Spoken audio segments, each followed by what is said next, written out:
Hi YouTube, welcome back to Wtf Rc Cars. So we've got something else for the KYOSHO Optima Mid. We've done all the rear hubs, so we're moving on to the front. And with these you've got the hub carriers and the hubs, so you can do one, other or both. I'm going to run through and do them both on this, see how it fits. We are using the racing parts, so these are the front C hub carriers are the KYOP 012BK, and the actual hubs knuckles themselves are KYOP 011BK. So both black. The C hubs do come with the little brass inserts. So let's bring in for a close-up look and see how these fit, see if we run into any problems or if it's plain sailing. So we have the actual C hubs, the little brass inserts and the knuckles themselves. They look really well made, really nice machining. I do like the little chamfers that they put on the edge of some of these parts, like just round the sides of them. And we do have the little racing logos.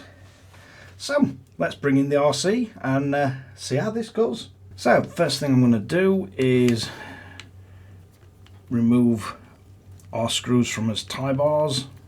And one of the things that I have noticed on this is you have to be really careful when you tighten this up, because the top of these can actually crush in. Then on the bottom of the actual knuckles themselves, you've got a nut which we're not going to be able to get to with the wheels on. So I'll quickly drop both wheels off. So we've got his wheels removed, and while we've got them off, we may as well just take the hubs off. There's little hexes, so we can remove the hexes as well.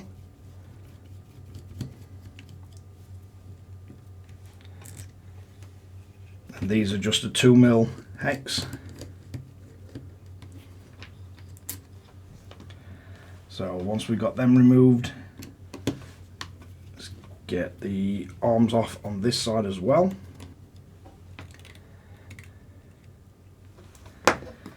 So now we're going to need to remove these, and we've got a tiny little nut on the back. So if we flip this over,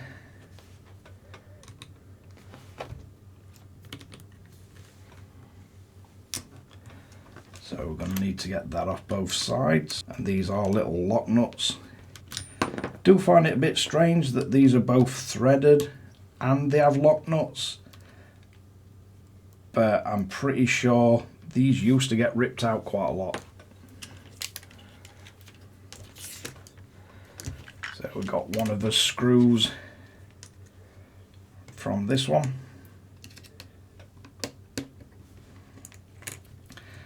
So we should now quickly be able to remove both these arms.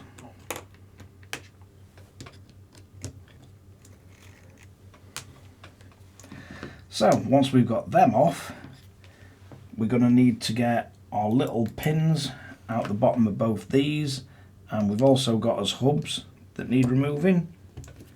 And don't forget, with these you've got your little sort of shim or kingpin, top hat, whatever you want to call it, in the top of each hub, which will try and fall out as soon as we remove them. So we can flip the RC over and then get his bottom ones out. If we slide everything out, get it all out the way, should have both your little shims and your little screws.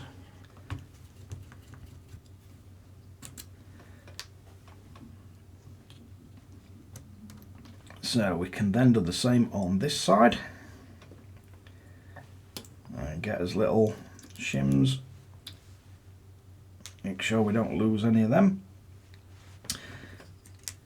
Then we've got to remove the tiny little clips, so our C clips.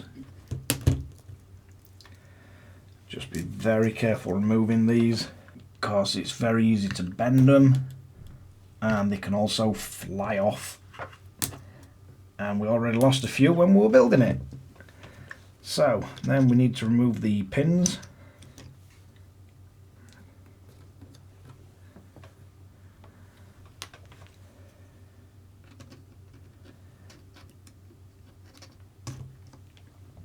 That should let us remove his hubs. And if you look at the way the hubs go, you've got the lugs to the outside and these chamfers to the bottom. I think that's the one that we're going to be replacing it with. So you'll have your Yeah Racing logo the correct way round and that little lug on the front. So if we slide that into place, then slide his pin through, then we have the lovely task of having to get these tiny little clips back on, hopefully without it firing off across the room, never to be seen again. And if I remember from building this, I don't think these were too bad on the front. Nope, that's gone on, nice and happy. So let's get the other hub, and we're going to want this facing that way with the taper forward.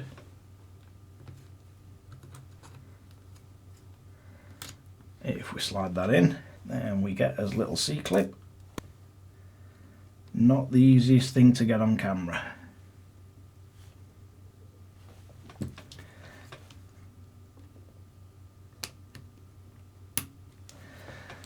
But we've got them back in. Then we need to get our actual drive shafts removed.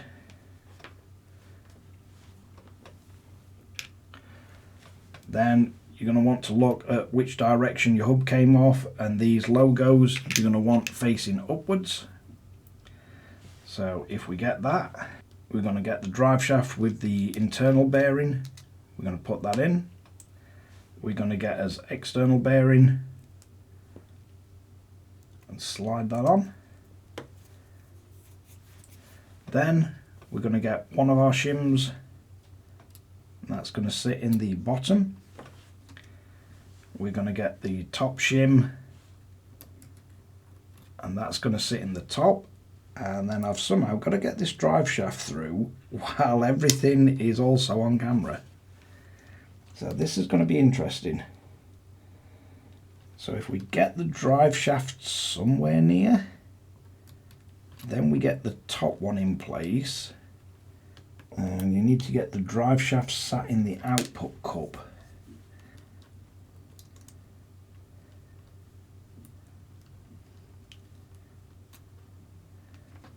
This is always going to be fiddly. So if you slide your drive shaft in first, then you just need to maneuver the knuckle into position. And they are quite a tight fit. It should be, it's by design. So once we get that in place, then you're going to want a little bit of thread lock on the end of here. So this is the original screw. This is going through into the actual hub itself. Now you don't need to over tighten it because your thread lock's going to hold it in place. So once we've got that in, whilst we're working on this side, we can put our hex drive back in, and that'll hopefully keep the drive shaft and everything where it needs to be. So now we need to move over to the opposite side. So we've got us hub. We're going to place our drive shaft in.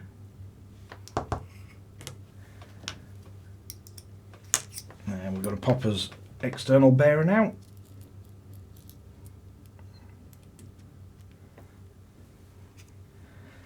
Then we're going to get the bottom shim in place ready.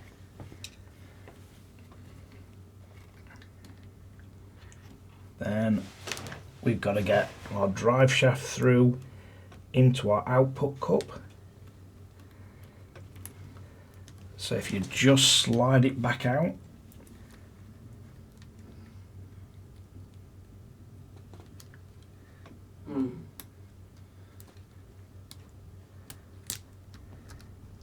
Then got to get our bearing and everything, and there's a little bushing in place. Then you're going to want to get another bit of thread lock, and you don't need to go absolutely crazy with the thread lock. So we've got that in place. We can then fit our hex drive back on.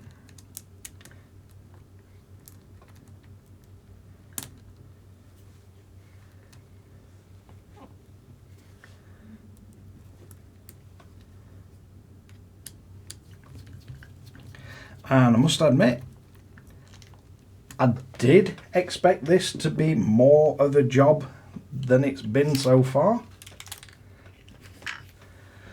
So we can see we've got us really nice looking hubs. Just make sure your drive shafts are in place before you screw everything back together. So, next thing, we're going to need a tiny bit of thread lock again, because these are all into aluminium or metal into metal, and I must admit they do feel a lot more sturdy than the original hub. The threads don't feel like they're about to strip.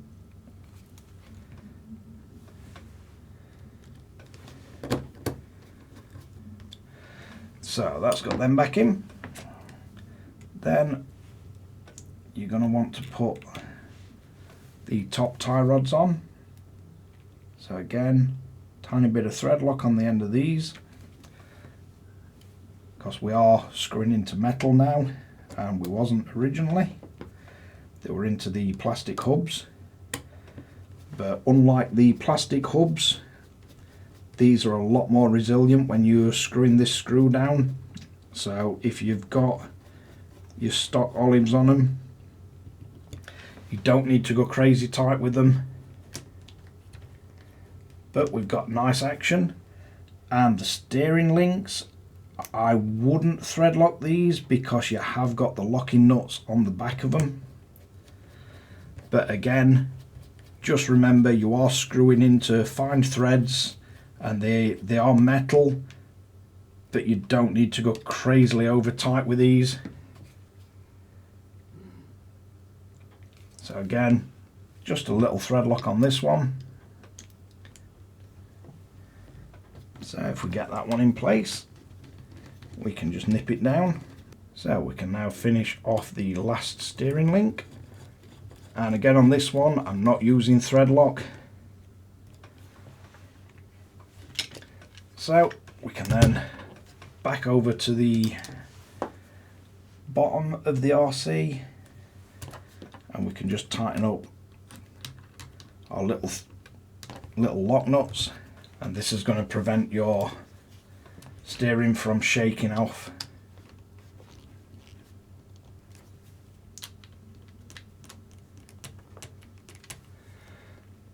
But again, you don't need to go ridiculously overkill tight with these, because the actual locking nut itself will stop it all shaking apart. I like to tighten them up with my finger on the actual head of the screw, and then you can tell if you're turning the screw as you tighten these up. If it does start to turn, you can just hold it in place with the 2mm hex just to nip it up.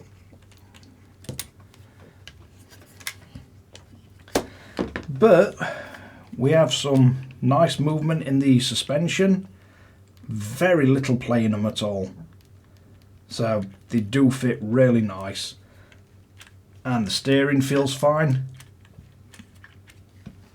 It's quite a strong servo, this one, as in when it's locked in place, so we can move it on the actual spring on the servo saver. So all that's left to do now is drop our wheels back on.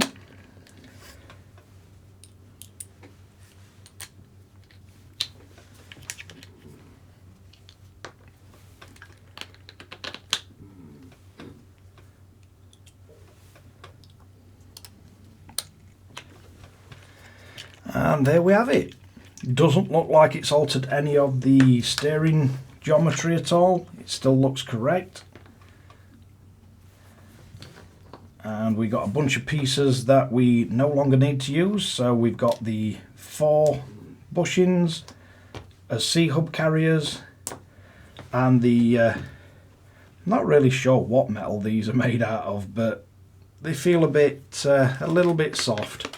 So we can add these to his collection of KYOSHO parts that we're not using. So the collection is growing somewhat. But just a quick roundup, if I can remember off the top of my head, the parts that we've now swapped. So we've got the carbon steering link, we've got the sway bars front and rear, we've got the carbon brace on here, we've got all 4 drive shafts updated to the Cosworks ones. We've got the A block and D block on the suspension that's now carbon. We've got the Yeah Racing wing mount.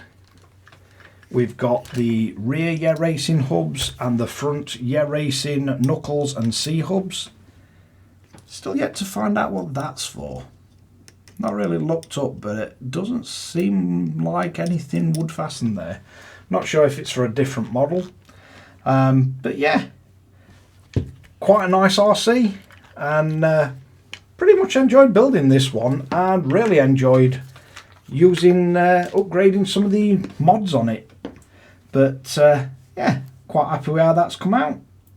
The only awkward bit in building this was that little bit of rubber, because following the instructions you kind of fit this, but you've already got the motor in, and then you're trying to get that in between the motor, and yeah, a bit weird, because the belt has to go over that, whereas this, the belt goes under it. But other than that, not really, nothing too stressful. And for a 60th anniversary one now, it's looking a bit more bling. We have Coswork parts, we've got uprated KYOSHO parts, and some Yeah Racing parts. The Yeah Racing parts, I must admit, do fit really, really well. The only thing up to now that I would change is drill the screw holes out, the screw threads on one of these stays on this rear left hand side, so you're not screwing into this one and that one, you're just screwing into that one. Kind of would make more sense to me. But other than that, everything seems pretty straightforward to fit, and yeah, I'm enjoying the build process on this one. So let's wrap this one up. So there we have it, the front knuckles and C-hub carriers all fitted.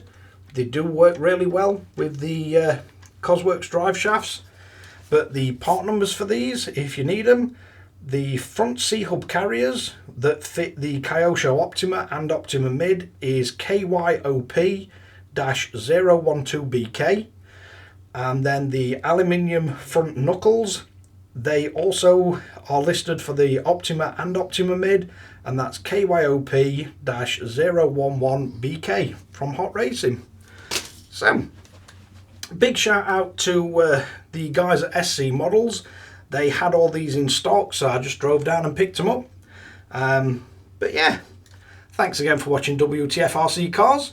Hope you find this interesting, entertaining, or you just like listening to my incessant ramblings. But catch you guys again in the next one.